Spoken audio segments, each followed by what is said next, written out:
Hello everyone, मैं अनिल कुमार सिंह स्वागत करता हूं आपका आपके यूट्यूब चैनल विश्व भारती क्लासेस में। सबसे पहले आप सबको दीपावली की ढेर सारी शुभकामनाएं।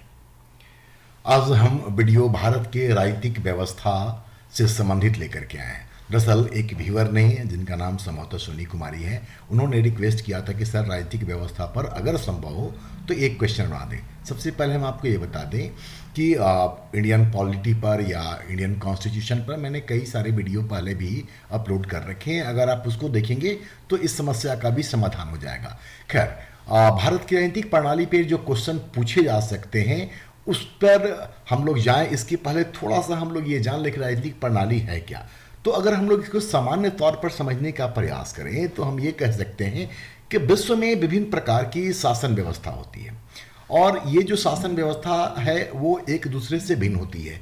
किसी देश में सरकार की जो स्थिति होती है वो एकात्मक होती है, कहीं पर संघात्मक होती है, कहीं पर वंशानुगत होती है। अगर हम लोग इस बात को ध्यान में रख करके भारत की राजनीतिक व्यवस्था की बात करें तो भारत की प्रियम्बल को आप याद कीजिए। भारत के प्रियम्बल के आधार पर जो बातें निकल करके आती हैं वो हमारी राजनीतिक व्यवस्था को कहीं ना कहीं स्पष्ट करती है। कहता है कि भारत जो है वो राज्यों का संघ है, प्रभुता संपन्न है, धर्मनिरपेक्ष लोकतांत्रिक गणराज्य है और यहाँ पर संसदीय शासन व्यवस्था है। भारतीय राजनीतिक व्यवस्था में राष्ट्रपति को कार्यपालिका का संवैधानिक अध्यक्ष बनाया गया है, लेकिन वास्तविक रूप से शक्ति जो है वो प्रधानमंत्री और मंत्रिपरिषद के हाथ में है। भारत की राजनीतिक व्यवस्था में शक्तियों के विभाजन की बात की गई है, इसका प्रावधान किया गया है। लोकतांत्रिक विकेंद्रण की जो व्यवस्था है उसको स्थापित किया गया है और ये जो लोकतांत्रिक विकेंद्रीकरण की व्यवस्था है ये बेसिकली जन सहभागिता की संकल्पना को मजबूत करता है।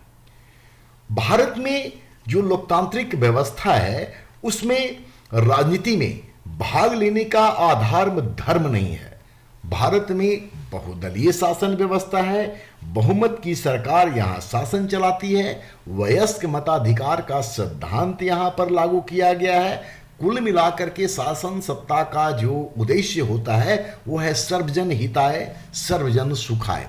तो इसी मोटी पर हमारी जो राजनीतिक व्यवस्था है वो काम करती है।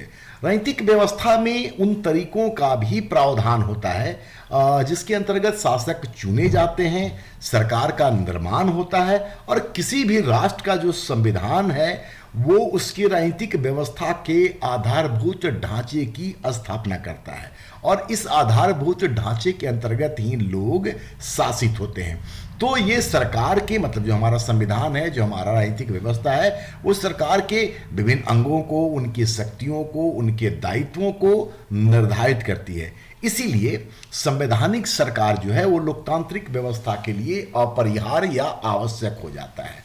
इस राजनीतिक व्यवस्था से संबंधित जो प्रश्न आपसे पूछे जाएंगे उन प्रश्नों को अगर हम लोग देखें कि किस आधार पर होगा तो बेसिकली इस वीडियो में हम उन चीजों को लेकर के आएंगे जो पहले के वीडियो में हमने नहीं आपके लिए क्वेश्चन रखा है या अपलोड नहीं किया है। हालांकि आपको यहां पे बता दें कि यहां पर हम लोग भारतीय संघवाद क्या है इसको समझेंगे और संघवाद से संबंधित क्वेश्चन को जानेंगे। एकात्मवाद क्या है, जैसा कि मैंने बताया कि सरकार के या शासन के अलग अलग स्वरूप होते हैं।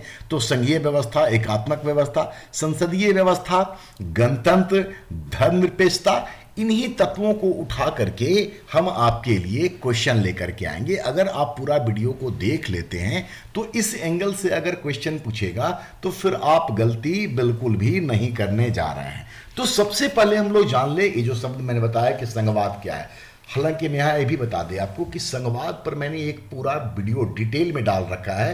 प्लेलिस्ट में जाकर के आप संघवाद को देख लीजिएगा, पार्लियामेंट्री सिस्टम को भी देख लीजिएगा। उससे क्या होगा कि आपका कॉन्सेप्ट बिल्कुल क्लियर हो जाएगा और फिर ऐसे सवाल न सिर्फ अभी झारखंड सचिवालय के एग्जाम में जिसको लेकर के अभी आप तैयारी कर रहे हैं, बल्कि अन्य जो भी सिविल सर्विसेज या कॉम्पिटिटिव एग्जाम में इस टॉपिक से प्रश्न पूछे जाएंगे वो आपको सॉल्व होता हुआ नजर आएगा। तो खैर, संघवाद को हम लोग मोटे तौर पर कहें तो संघीय शासन व्यवस्था का अर्थ ये हुआ कि यहां पर सत्ता के दो स्रोत होते हैं, एक केंद्र की सरकार और दूसरा राज्यों की सरकारें।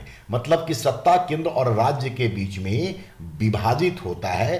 केंद्र और राज्य दोनों अपना स्वतंत्र अस्तित्व बना के रखते हैं, कोई किसी के अधीन नहीं होता है, दोनों अपने स्वतंत्र अधिकार के तहत काम करते हैं। और संघीय शासन व्यवस्था में 4 प्रमुख लक्षण होते हैं, जिसमें न्यायपालिका की श्रेष्ठता होती है, संविधान की सर्वोच्चता होती है, शक्तियों का विभाजन होता है और द्वैध सरकारें होती हैं। जब इस तरह से क्वेश्चन आएगा तो वहां पर आवश्यकता अनुसार और बातें भी आपको हम बता देंगे।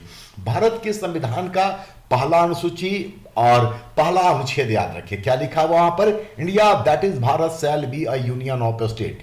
भारत में संघ के लिए यूनियन शब्द का इस्तेमाल किया गया है, जो कि कनाडा के संविधान से लिया गया है, लेकिन सामान्य तौर पर उन राष्ट्रों में जहां की संघात्मक शासन व्यवस्था है वहां पर फेडरल शब्द का इस्तेमाल किया गया है। क्यों किया गया है यूनियन, ये सब बातें हम उस वीडियो में बता रखे हैं, जहां हमने भारतीय संघवाद पर वीडियो बना करके आपके लिए रखा है। आप चाहेंगे तो डिटेल जाइएगा, क्योंकि अभी हम उसको बताने जाएंगे तो फिर ये लंबा हो जाएगा। तो संघवाद का मैंने आपको अर्थ बताया, जहां शक्तियों का बंटवारा केंद्र और राज्य में होता है। एकात्मवाद, unitary form of government. Unitary form of government का मतलब हुआ कि जहां पर सत्ता का जो स्रोत होगा वो एक हाथ में केंद्रित होगा और इसमें केंद्र मजबूत होती है। आज भी यूनाइटेड किंगडम मतलब ब्रिटेन, फ्रांस, न्यूजीलैंड जैसे देशों में एकात्मक सरकारें काम करती हैं। इसके बाद भारत में गणतांत्रिक शासन व्यवस्था है। गणतंत्र का मतलब यह हुआ कि देश का जो प्रधान होगा वो निर्वाचित होगा। देश का प्रधान मतलब राष्ट्रपति निर्वाचित होंगे। साथ ही गणतंत्र का यह भी मतलब होता है कि प्रत्येक व्यक्ति अपने योग्यता और क्षमता के बल पर किसी भी पद और प्रतिष्ठा को प्राप्त कर सकता है। भारत के संविधान में धर्मनिरपेक्षता की बात की गई है। धर्मनिरपेक्षता का मतलब हुआ कि धर्म के मामले में तटस्थ रहना, मतलब यह कि भारत का अपना कोई राजधर्म नहीं होगा। धर्मनिरपेक्षता का अर्थ यह भी ना लगाया जाए कि देश के अंदर कोई धर्म नहीं होगा, बल्कि धर्मनिरपेक्ष राष्ट्र में धर्मों की बहुतायतता होती है, कई सारे धर्म होते हैं, लेकिन किसी भी धर्म के साथ कोई भेदभाव नहीं किया जाता है, सबके साथ समान दृष्टिकोण रखा जाता है और राज्य का अपना कोई राजकीय धर्म नहीं होता है। इसके अलावा गणतंत्र, गणतंत्र का मतलब भी जैसे बता ही चुके हैं कि हेड ऑफ द जो नेशन होगा या हेड ऑफ द कॉन्स्टिट्यूशन वो इलेक्टेड होगा, ठीक है, ये बता चुके हैं हम आपको। इसके अलावा पार्लियामेंट्री सिस्टम, संसदीय शासन व्यवस्था। संसदीय शासन व्यवस्था से कई सारे प्रश्न पूछे जा सकते हैं जो कि भारत के पॉलिटिकल सिस्टम से जुड़ा हुआ है। तो संसदीय शासन व्यवस्था को अगर हम लोग समझने का प्रयास करें तो सामान्य तौर पर यह कि संसदीय शासन व्यवस्था में सत्ता के 2 प्रधान होते हैं।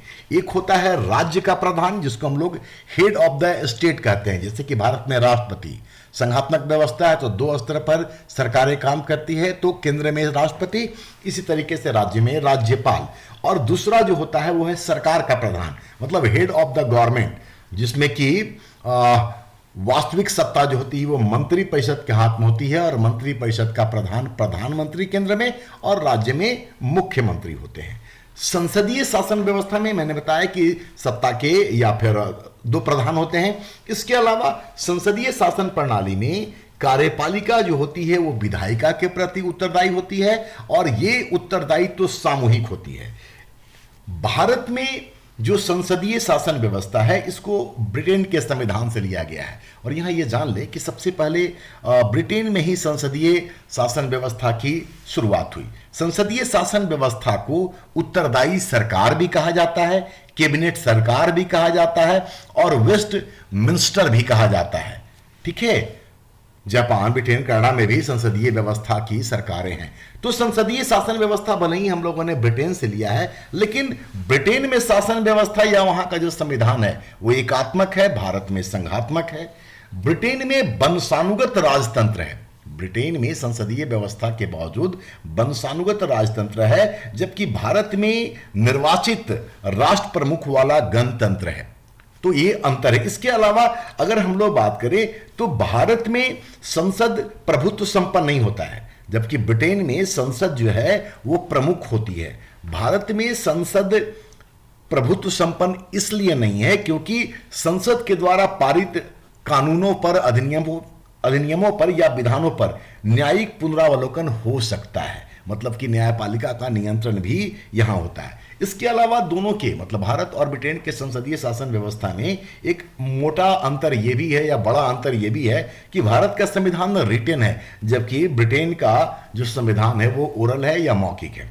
खैर, संसदीय शासन व्यवस्था में सामूहिक उत्तरदायित्व की बात होती है। अगर हम लोग संसदीय शासन व्यवस्था की विशेषता को याद रखें, एक वास्तविक प्रधान होता है और एक नाम मात्र का प्रधान होता है। बहुमत प्राप्त दल का शासन होता है संसदीय शासन व्यवस्था में, और दोहरी सदस्यता होती है, मतलब कि जो विधायिका के सदस्य होते हैं वही कार्यपालिका के भी सदस्य होते हैं। ठीक है, इसलिए दोहरी सदस्यता कही जाती है। और प्रधानमंत्री का नेतृत्व होता है, क्योंकि प्रधानमंत्री ही मंत्रिपरिषद के भी प्रधान होते हैं, संसद के भी प्रधान होते हैं और साथ ही सत्तारूढ़ दल के भी प्रधान होते हैं। तो भारत के राजनीतिक व्यवस्था से संबंधित जो प्रश्न पूछे जाएंगे वो बेसिकली जो आधार बनाएगा वो है भारत का संघवाद, federalism, unitary form of government, थोड़ा उसको भी समझ लेने की जरूरत है। संसदीय व्यवस्था से, गणतंत्र से, धर्मनिरपेक्षता से, इन्हीं चीजों को समाहित करते हुए भारत का जो राजनीतिक व्यवस्था है उस पर सवाल करेगा। हालांकि मैंने आपको शुरुआत में बताया था कि भारत में सत्ता का विकेंद्रीकरण किया गया है जनसहभागिता को बढ़ाने के लिए। तो ये जो एंगल है ये पंचायती राज व्यवस्था को छूता है। तो पंचायती राज व्यवस्था भी आप देख करके रखें, क्योंकि आपके सिलेबस में अलग से भी मेंशन है। तो खैर, जो पॉलिटिकल सिस्टम से जुड़ा हुआ क्वेश्चन हो सकता है उसका कुछ उदाहरण हम आपको लेकर के आए हैं, और ये जो बातें आपको अभी बताया मैंने, इसको अगर दिमाग में रखिएगा तो क्वेश्चन आप सॉल्व करने की स्थिति में होंगे। फिर जहां क्वेश्चन के साथ आवश्यकता होगी हम वहां पर भी एक्सप्लेन कर देंगे। हम थोड़ा तेजी से बोल रहे हैं क्योंकि 30 क्वेश्चन हम आपके लिए रखे हैं और जरूरत के हिसाब से एक्सप्लेन भी करेंगे, तो वीडियो बहुत लंबा ना हो जाए इसलिए। ठीक है, बाकी भी इंडियन पॉलिटी का आप क्वेश्चन देखिएगा, यूट्यूब पर मैंने रखा है। फिलहाल हम लोग यहां पर क्वेश्चन शुरू करते हैं। क्वेश्चन नंबर 1, एकात्मक शासन प्रणाली। एकात्मक शासन प्रणाली, जैसा कि मैंने बताया कि सत्ता एक जगह पर केंद्रित होती है। तो एकात्मक शासन प्रणाली अमेरिका में, फ्रांस में है, न्यूजीलैंड में है, ब्रिटेन में है। अब क्वेश्चन देखिए, एकात्मक शासन प्रणाली में केंद्र एवं राज्यों की स्थिति कैसी होती है? तो ऑप्शन आप देखते रहिएगा, हम सीधा आंसर आपको बताते हैं कि केंद्र सर्वशक्तिमान होता है, क्योंकि मैंने अभी आपको बताया है कि एकात्मक शासन व्यवस्था में सारी शक्ति केंद्र में होती है। तो केंद्र सर्वशक्तिमान होता है। अब आपको बताने की आवश्यकता आगे नहीं होगी अगर आपने शुरुआत की बातों को सुना और समझा है तो इसका सही उत्तर है बी। क्वेश्चन नंबर 2, एकात्मक शासन के अनुसार, फिर उसी चीज को हमने घुमा के किया है कि शक्तियों का विभाजन केंद्र एवं स्थानीय सरकारों में हो जाता है, यह संघीय व्यवस्था में होता है। केंद्रीय शासन बहुत कमजोर हो जाती है, एकात्मक में मजबूत हो जाती है, तो यह हो नहीं सकता है। संपूर्ण शक्ति केंद्र में निहित होती है, बस वही चीज सामने आया। तो ऑप्शन सी इसका सही आंसर होगा। तो एकात्मक शासन के अनुसार संपूर्ण शक्ति केंद्र में निहित होती है। नंबर 3, एक संघ में इकाइयों की क्या स्थिति है? संघ में इकाइयों की स्थिति मतलब यहां पर इकाई का मतलब हुआ राज्य और केंद्र शासित प्रदेश। तो एक संघ में इकाइयों की क्या स्थिति होगी? हमने शुरुआत में बताया कि संघात्मक शासन व्यवस्था ऐसी शासन व्यवस्था है जिसमें कि सत्ता के 2 केंद्र होते हैं, एक केंद्र की सरकार और दूसरा राज्यों की सरकार है। संघात्मक शासन व्यवस्था में केंद्र और राज्य दोनों के अधीन नहीं होते हैं, या दोनों एक दूसरे के अधीन नहीं होते हैं, बल्कि दोनों जो होते हैं एक दूसरे से स्वतंत्र होते हैं, सह अस्तित्व पर काम करते हैं। साथ ही साथ मैंने संघीय व्यवस्था के लक्षण भी आपको बताए थे कि उनका लिखित संविधान होगा, संविधान सर्वोच्च होगा और इनकी जो शक्तियां होंगी वो उसी के द्वारा निर्धारित होगी। तो यहां पर जो ऑप्शन सी है, इनकी अपनी स्वतंत्र स्थिति होती है, मतलब केंद्र में संघ और राज्यों की जो स्थिति होगी वो दोनों अपने अलग अलग होंगे, दोनों स्वतंत्र स्थिति में होते हैं। तो ऑप्शन सी 3 का सही उत्तर है। नंबर 4, संघीय शासन व्यवस्था के आवश्यक लक्षण हैं।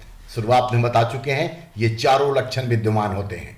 ठीक है, तो सही उत्तर हो जाएगा ए, उपरोक्त सभी। इन चीजों को आप याद रखिए। न्यायपालिका की श्रेष्ठता होगी, संविधान ही सर्वोच्च होता है, आप सब जानते हैं। शक्तियों का विभाजन, एक लाइन में अगर हम लोग समझे तो शक्तियों का विभाजन भारत के संविधान के 7वीं अनुसूची को आप याद कर लीजिए, जहां आर्टिकल 246 के तहत संघ सूची, राज्य सूची और समवर्ती सूची का निर्माण किया गया है और शक्तियों का विभाजन किया गया है, जो कि संघीय व्यवस्था का एक प्रमुख लक्षण है। द्वैत सरकारें, अंग्रेजी में इसको बोलेंगे डुअल गवर्नमेंट, एक में केंद्र की सरकारें और दूसरा में राज्यों की सरकारें। तो ये चारों लक्षण जो होते हैं ये संघीय शासन व्यवस्था के आवश्यक लक्षण होते हैं। तो सही उत्तर है सभी। क्वेश्चन नंबर 5, फेडरलिज्म शब्द किस भाषा के फोइड से शब्द से लिया गया है? इसका सही उत्तर है लैटिन। और फिर बता दें कि फेडरलिज्म पर, संघवाद पर आपको पूरी जानकारी चाहिए तो पहले हम वीडियो अपलोड कर रखे हैं इंडियन पॉलिटी के प्लेलिस्ट में जाकर के आप देख सकते हैं। इसका सही उत्तर है 5 का डी, लैटिन। नंबर 6, सामान्यतः संघीय शासन व्यवस्था में किस प्रकार की न्यायपालिका होती है? यहां पर एक चीज जान लें कि भारत का जो संघीय व्यवस्था है, भारत के अलावा अमेरिका में भी है संघात्मक शासन व्यवस्था, कनाडा में भी है, ऑस्ट्रेलिया में भी है, लेकिन भारत का जो संघात्मक शासन व्यवस्था है वो थोड़ा सा अलग भी है। जैसे मैंने शुरुआत में कहा कि संघ के लिए अंग्रेजी फेडरेशन होता है या फेडरल सिस्टम होता है, भारत में यूनियन शब्द रखा गया है जो कि कनाडा के संविधान से लिया गया है। ठीक है, तो थोड़ा अलग हमारा संघीय व्यवस्था है। सामान्य तौर पर संघीय व्यवस्था वाले राष्ट्रों में जो न्यायपालिका होती है वो दोहरी होती है। आप अमेरिका को देख लीजिए, एक पूरा संघ का और एक अलग अलग उसके प्रांतों के। लेकिन भारत में जो न्यायपालिका है वो एकीकृत न्यायपालिका है। लेकिन क्वेश्चन क्या है, सामान्यतः संघीय शासन व्यवस्था में किस प्रकार की न्यायपालिका होती है? तो दोहरी न्यायपालिका होती है। लेकिन भारत में एकल न्यायपालिका है, क्योंकि भारत में सुप्रीम कोर्ट, हाई कोर्ट या फिर सबऑर्डिनेट कोर्ट ये सब आपस में जुड़े हैं, इंटीग्रेटेड हैं।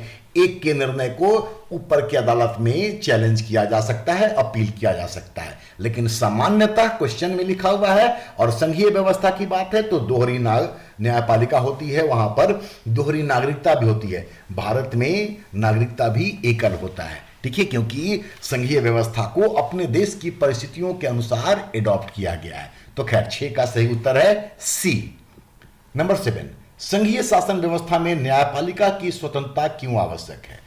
संघीय शासन व्यवस्था में न्यायपालिका की स्वतंत्रता इसलिए आवश्यक होती है क्योंकि संघीय शासन व्यवस्था में केंद्र और राज्य के बीच में शक्तियों का बंटवारा होता है। ये बंटवारा या ये विभाजन संविधान के तहत होता है और संविधान की व्याख्या न्यायपालिका करती है। तो लिखित संविधान में केंद्र और राज्य अपनी शक्तियों को लेकर के अपने अपने तरीके से उसकी व्याख्या करते हैं, तो उनके बीच विवाद की स्थिति उत्पन्न हो जाती है। कई बार ऐसी स्थिति में केंद्र एवं राज्यों के मध्य उत्पन्न विवादों को सुलझाने के लिए न्यायपालिका की संघीय शासन व्यवस्था में अत्यंत आवश्यकता होती है।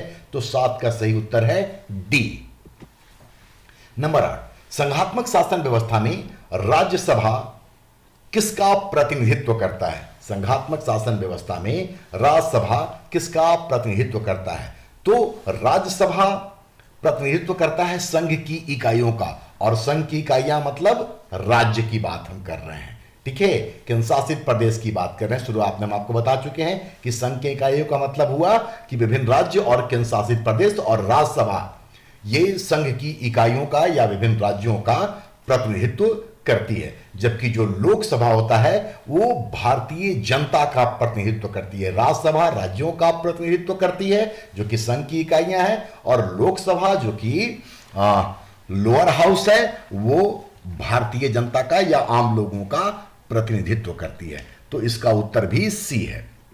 नंबर 9, संघीय शासन व्यवस्था में वास्तविक कार्यपालिका किसमें निहित होती है? शुरुआत में हम आपको बताया है कि संघीय शासन व्यवस्था में वास्तविक जो कार्यपालिका होगी वो मंत्रिमंडल या मंत्रिपरिषद के हाथ में होगी, जिसके कि प्रधानमंत्री होते हैं। राज्य के प्रधान का मतलब है, अंग्रेजी में इसको बोलेंगे हेड ऑफ द स्टेट, और head of the state Bharat के कौन है? प्रेसिडेंट हैं, या राज्यों में राज्यपाल हैं, जो कि संसदीय शासन व्यवस्था होने के कारण नाम मात्र के प्रधान होते हैं। तो ऐसी स्थिति में इसका सही उत्तर हो जाएगा बी, मंत्रिमंडल या फिर मंत्रिपरिषद।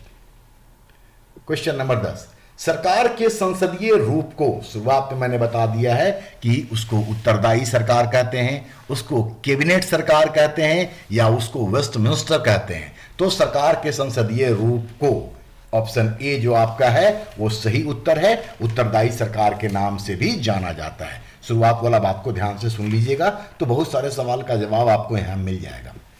नंबर 11,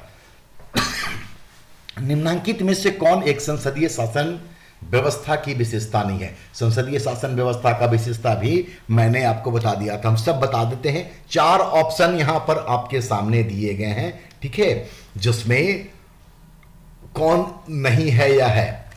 एकल सदस्यता ये नहीं होगा, क्योंकि हम आपको बताए थे कि दोहरी सदस्यता होती है, क्योंकि जो विधायिका के सदस्य होते हैं वही कार्यपालिका के भी सदस्य होते हैं। तो संसदीय शासन व्यवस्था में सामूहिक उत्तरदायित्व होती है। सामूहिक उत्तरदायित्व जो होती है वो लोकसभा के प्रति होती है, या मोटे तौर पर है तो संसद के प्रति। उसमें भी तोड़ेगा, लोकसभा तो सिर्फ लोकसभा होगा, क्योंकि संसद में राज्यसभा भी होते हैं, लेकिन सामूहिक उत्तरदायित्व लोकसभा के प्रति होता है। और सामूहिक उत्तरदायित्व का बात किया गया है आर्टिकल 75 क्लाउज 3 में, ठीक है। तो यहां पर आंसर है एकल सदस्यता, ठीक है। आपको समझ में आ गया होगा, उम्मीद है। अगला क्वेश्चन की ओर हम लोग बढ़े। नंबर 12, संसदीय प्रणाली की सरकार में यह भी बता चुके हैं कि कार्यपालिका विधायिका के प्रति उत्तरदायी होती है और यह उत्तरदायी सामूहिक होती है, ठीक है। तो ऑप्शन ए इसका सही उत्तर होगा। नंबर 13, संसदीय शासन प्रणाली में प्रधानमंत्री किसके द्वारा नियुक्त किए जाते हैं? यह सवाल आप निश्चित तौर पे जानते होंगे। राष्ट्रपति ऑप्शन को देख लीजिए, जनता के द्वारा प्रत्यक्ष रूप से चयनित होते हैं। प्रधानमंत्री का चुनाव नहीं होता है, बल्कि प्रधानमंत्री की नियुक्ति होती है। किसके द्वारा? राष्ट्रपति के द्वारा। तो ऑप्शन में राष्ट्रपति कहां है? ऑप्शन बी को देखिए, राज्य का प्रधान, हेड ऑफ द स्टेट। और हेड ऑफ द स्टेट कौन होते हैं? राष्ट्रपति होते हैं। तो ऑप्शन बी इसका सही उत्तर होगा। और फिर दोहरा दे कि प्रधानमंत्री का चुनाव नहीं होता है, प्रधानमंत्री की नियुक्ति होती है। आर्टिकल 75 क्लाउज 1 के तहत राष्ट्रपति प्रधानमंत्री को नियुक्त करते हैं और फिर प्रधानमंत्री के सलाह पर मंत्री परिषद का निर्माण करते हैं, ठीक है। 75 क्लाउज 1 फिर से दोहरा रहे हैं कि प्रधानमंत्री की नियुक्ति राष्ट्रपति के द्वारा की जाती है। क्वेश्चन नंबर 14, संसदीय शासन व्यवस्था में सामान्यतः वही व्यक्ति मंत्री बनाए जाते हैं जो, यहां जान लीजिए कि मंत्री या मंत्री परिषद के लिए संविधान में क्या प्रावधान है, उनकी योग्यता क्या है। तो भारत के संविधान में उनकी योग्यता के संदर्भ में किसी प्रकार का कोई प्रावधान नहीं किया गया है। सिर्फ ये कहा गया है कि वैसे किसी भी व्यक्ति को जो संसद के किसी भी सदन, मतलब लोकसभा या राज्यसभा के सदस्य हो, उनको मंत्री परिषद में शामिल किया जा सकता है। यह भी व्यवस्था है कि अगर वो किसी भी सदन के सदस्य नहीं है तब भी उनको शामिल किया जा सकता है, लेकिन ऐसी स्थिति में उनको 6 माह के अंदर किसी भी सदन की सदस्यता हासिल करनी होगी। यह सामान्य नियम है। अब क्वेश्चन को वापस देखिए, संसदीय शासन व्यवस्था में सामान्यतः वही व्यक्ति मंत्री बनाए जाते हैं जो संसद के उच्च सदन के सदस्य हो, मैंने कहा कि किसी भी सदन से हो सकते हैं, संसद के निम्न सदन मतलब लोकसभा के हों, यह भी जरूरी नहीं है, संसद के किसी भी सदन के सदस्य हों, ठीक है। ये उत्तर सही होगा। जैसे मैंने कहा था कि सिर्फ ये बात कही गई है कि वह संसद के किसी भी सदन के सदस्य हों, और अगर नहीं है तब भी, लेकिन 6 महीना के अंदर। तो यहां पर जो क्वेश्चन है उसके अकॉर्डिंगली उत्तर सही होगा सी, ठीक है। नंबर 15, संसदीय शासन व्यवस्था में सामान्यतः सभी मंत्री एक ही दल के होते हैं, ठीक है। संसदीय शासन व्यवस्था में सामान्यतः सभी मंत्री एक ही दल के होते हैं। अगर कोalition हो तो अलग बात है, लेकिन यहां पर फिर क्वेश्चन में जाइए कि यह सामान्यतः लिखा हुआ है, ठीक है। टेक्निकल चीज है, ऐसा नहीं है कि मिलीजुली सरकार बन रही है, गठबंधन सरकार, साझा सरकार बन रही है तो एक ही दल के होंगे, तब वहां पर जो दल होंगे वो अलग अलग होंगे। लेकिन जहां पर क्वेश्चन है वो सामान्य तौर पे पूछ रहा है तो एक ही दल के सदस्य जो होंगे वो मंत्री बनते हैं। क्वेश्चन को आराम से पढ़िएगा और कुछ क्वेश्चन में अनावश्यक दिमाग ही मत लगाइएगा, क्योंकि अब यहां पर अगर आप लॉजिक लगाने लग जाएंगे कि गठबंधन होगा तो क्या होगा, क्वेश्चन जैसे पूछा हुआ है उसी हिसाब से सोच करके आंसर करना चाहिए। चलिए क्वेश्चन 16, संसदीय शासन में किसी मंत्री के विरुद्ध अविश्वास पारित हो जाने पर क्या होगा? मैंने शुरुआत में कहा था कि सामूहिक उत्तरदायित्व की बात होती है, एक की गलतियों का खामियाजा सभी को भुगतना पड़ेगा। इसका मतलब ये कि सभी मंत्री को सामूहिक रूप से त्यागपत्र देना होगा। Option D. एक ही मतलब संसदीय शासन व्यवस्था या गणतंत्र पे हम बहुत सारा क्वेश्चन डाल दिए ताकि आपको कंफ्यूजन बिल्कुल ना हो और ये चीजें स्पष्ट हो जाए। तो डी आंसर होगा इसका 16 का। नंबर 17, संसदीय सरकार का निम्न में से कौन सी विशेषता नहीं है? राज्य का मुखिया नाम मात्र की शक्तियों का प्रयोग करता है। मैंने बताया था कि संसदीय सरकार में दो प्रधान होंगे, एक नाम मात्र का और एक वास्तविक। तो राज्य का मुखिया मतलब कि प्रेसिडेंट नाम मात्र की शक्तियों का प्रयोग करता है, यह सही है। राज्य का मुखिया पूर्ण शक्तियों का प्रयोग करता है, यह सही नहीं होगा, क्योंकि राज्य का मुखिया कौन होगा? फिर राष्ट्रपति। तो वो पूर्ण शक्तियों का प्रयोग नहीं करते हैं। ठीक है, वहीं पर आंसर मिल गया है, बाकी आप उसको देख लीजिए, आपको समझ में आ जाएगा। नंबर 18, संघात्मक शासन व्यवस्था में किन तथा राज्यों में शक्तियों का विभाजन किसके द्वारा होता है? इसका उत्तर भी हम पहले आपको दे चुके हैं कि भारत के संविधान के 7वें अनुसूची में आर्टिकल 246 के तहत संघ सूची, राज सूची और समवर्ती सूची के तहत शक्तियों का विभाजन किया गया है। तो संविधान के 7वीं अनुसूची मतलब ऑप्शन सी संविधान के द्वारा यह सही उत्तर होगा। नंबर 19, संघात्मक शासन व्यवस्था में राष्ट्रीय महत्व के विषयों को किसे प्रदान किया गया है? केंद्र को दिया गया है, जो कि संघ सूची में है। संघ सूची में राष्ट्रीय महत्व के विषय होते हैं और राष्ट्रीय महत्व के विषय पर केंद्र को कानून बनाने का, विधान बनाने का अधिकार होता है। तो ऑप्शन बी इसका सही उत्तर है। नंबर 20, प्रस्तावना के संदर्भ में क्या सत्य है? भारत है एक। प्रस्तावना जरूर पढ़ करके रखिए, ठीक है, उसका जो सीक्वेंस है, जो शब्दाएं हैं, उसको जरूर जान के रखिए। तो यहां पर सही जो सीक्वेंस है वो है सी।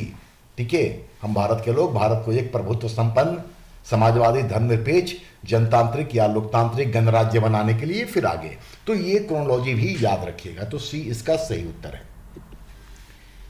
नंबर 21, भारत के कल्याणकारी राज्य होने का विचार पाया जाता है संविधान की प्रस्तावना में भी, क्योंकि प्रस्तावना में न्याय का, स्वतंत्रता का और समानता का बात किया गया। तो वहां भी है। मूल अधिकार में कल्याणकारी राज्य की बात नहीं की गई है, जबकि राज्य के नीति निर्देशक तत्व जो भाग 4 में 36 से 51 तक में है, उसमें आर्टिकल 38 को याद कीजिए। उसमें लिखा हुआ है कि राज्य लोक कल्याण की अभिवृद्धि का प्रयास करेगा। तो आंसर हो जाएगा ए और सी दोनों, मतलब कि ऑप्शन डी। नंबर 22, भारत में संसदीय प्रणाली की सरकार है क्योंकि जो फीचर बताया है उसके आधार पर जाइए। मंत्रिपरिषद लोकसभा के प्रति उत्तरदायी होती है। अभी मैंने थोड़ी देर पहले ही बताया था कि संसद और संसद में भी अगर लोकसभा लिखा हुआ हो तो लोकसभा उसका आंसर होगा। तो यहां पर आंसर है डी।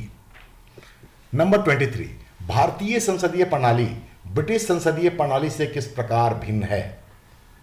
सही उत्तर है, भारत में न्यायिक पुनरावलोकन की व्यवस्था है। मैंने अभी आपको बताया था शुरुआत में कि ब्रिटेन की संसदीय प्रणाली में संसद सर्वोच्च है, लेकिन भारत में संसदीय व्यवस्था के बावजूद भी संसद सर्वोच्च नहीं है, क्योंकि संसद द्वारा पारित किए गए विधानों को न्यायिक पुनरावलोकन के दायरे में रखा जा सकता है। और अगर वो संविधान सम्मत नहीं होगा, संविधान का रूप नहीं होगा, तो न्यायपालिका अपने जुडिशियल रिव्यू के पावर के तहत उसको रद्द कर सकती है। तो ऑप्शन ए इसका सही उत्तर होगा। ये सारा क्वेश्चन जो है वो कॉन्सेप्ट बेस्ड है। आप पार्लियामेंट्री सिस्टम को समझ गए तो आंसर हो जाएगा। आप अगर संघवादी व्यवस्था को या संघ व्यवस्था को समझ आते हैं, संघात्मक व्यवस्था को, दिक्कत नहीं होगा। गणतंत्र का अर्थ समझ रहे हैं, आपको दिक्कत बिल्कुल भी नहीं होगा। सारे सवाल बस घूम रहे हैं। चलिए, तो ऑप्शन ए है 23 का। 24, लोकतंत्र की संसदीय प्रणाली में वही क्वेश्चन है जो पहले भी हम पूछे हैं। ऑप्शन बी इसका सही उत्तर होगा। विधायिका का कार्यपालिका पर नियंत्रण होता है, या हम लोग बोले थे कि कार्यपालिका विधायिका के प्रति उत्तरदायी होती है। बस वही बात है, भाषा को इधर उधर किया हुआ है, सेंस उसका वही है। नंबर 25, भारत एक गणतंत्र है। इसका अर्थ है कि भारत में वंशानुगत शासन नहीं है, क्योंकि गणतंत्र का मतलब क्या होता है कि देश का प्रधान निर्वाचित होगा, और दूसरा अर्थ यह होता है कि प्रत्येक व्यक्ति को अपनी योग्यता और क्षमता के बल पर किसी भी पद और प्रतिष्ठा को प्राप्त करने का अधिकार है। तो भारत एक गणतंत्र है। इसमें ऑप्शन डी को देखिए, भारत में वंशानुगत शासन नहीं है जैसा कि ब्रिटेन में है। ठीक है, चलिए अगला क्वेश्चन। भारतीय संविधान द्वारा किस प्रकार के लोकतंत्र को अपनाया गया है? भारतीय संविधान द्वारा किस प्रकार के लोकतंत्र को अपनाया गया है? प्रियम्बल का रूप देखिए, आपका आंसर आपके सामने है, लोकतांत्रिक गणतंत्र, मतलब ऑप्शन बी। माफी चाहते हैं, थोड़ा खांसी हो रखा है।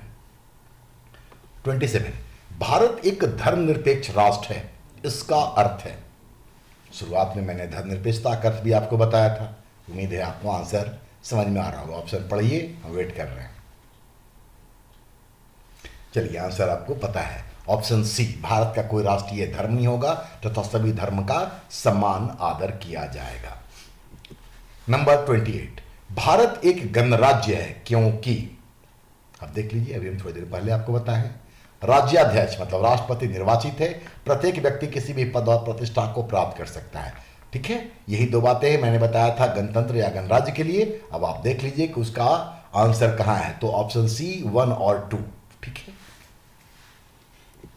नंबर 29, संसदीय व्यवस्था में मंत्री किसके द्वारा नियुक्त किए जाते हैं? संसदीय व्यवस्था में मंत्री किसके द्वारा नियुक्त किए जाते हैं? ऑप्शन को देखिए, राष्ट्रपति की इच्छा से, विधायिका द्वारा, सरकार के प्रमुख के सलाह पर राष्ट्रपति द्वारा, सरकार के प्रमुख द्वारा।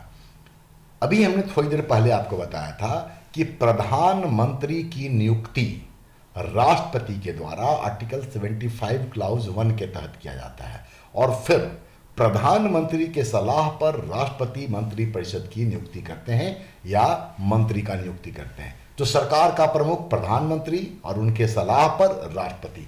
तो ऑप्शन सी इसका सही उत्तर होगा। और आखिरी क्वेश्चन, वह मुख्य सिद्धांत क्या है जिसके आधार पर संसदीय सरकार कार्य करती है? तो संसदीय प्रणाली का विशेषता हम बता चुके हैं, आप उसको देख लीजिए, उसके अकॉर्डिंगली ये आंसर है। तो आंसर होगा ए, विधायिका के प्रति कार्यपालिका का उत्तरदायित्व। कुल मिलाकर के 31 क्वेश्चन में, जो कि बेसिकली कुछ 3-4 बातों पर ही आधारित है, उसी को आधार बना करके मैंने आपको क्वेश्चन उपलब्ध कराया है। ये बिल्कुल कॉन्सेप्ट बेस्ड क्वेश्चन है। अगर आपको कॉन्सेप्ट समझ में आता है, आप बिल्कुल भी गलती नहीं करेंगे। संविधान में आपको आर्टिकल रटने हो सकते हैं, वहां गलती हो सकती है, बट एक बार कॉन्सेप्ट की पार्लियामेंट्री सिस्टम क्या है, संघात्मक शासन व्यवस्था क्या है, एकात्मक शासन व्यवस्था क्या है, गणतंत्र क्या होता है, इन चीज़ों को अगर आप समझ गए हैं, ठीक है, तो आप ऐसे सवालों को गलत बिल्कुल भी नहीं करेंगे। वीडियो देखने के बाद आप अपनी प्रतिक्रिया मुझ तक अवश्य पहुंचाइए। आने वाले दिन में कुछ और वीडियो हम लेकर के आएंगे, फिर आपसे बातें होंगी। देखते रहिए और अपने दोस्तों के साथ शेयर कीजिए। धन्यवाद।